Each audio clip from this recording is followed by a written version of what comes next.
сейчас мы, наверное, затронем один из самых ярких периодов жизни нашего юбиляра, связанный с детской эстрадной студией «Часханат», как отметила наш министр культуры, которая не так давно получила очень почетное высокое звание «Заслуженный коллектив народного творчества Российской Федерации». Ну и прежде чем пригласить на нашу сцену юную звездочку из Часханата, с одной из известнейших ваших детских песен «Косоглазый зайчонок», хочу сразу поинтересоваться. А нуга косоглазый же?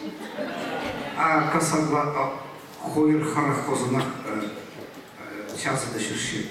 Карки Трофимович иди злацам часында матлама морсумна ол поэт, самлык поэт, нима поздно памятник только салган, нима хойр харахтер Хозанах. И кому жылда Дни культуры. В 2000 году были Дни культуры в Польше. И впервые повезли песню вот эту «Зайчонок, косоглазый зайчонок». И там есть припев «Йо-йо». Я не мог понять, они издеваются, что ли, поляки. Они все пели, я думал, они, как слово-то, балдеют. И вот поют «Йо». Везде, где бы ни были, йо-йо. А потом это перешло, помните, йо-мобиль, молодежь, йо-йо. Так вот это наше часовое изобретение. Игрушка, да, пар йо-йо.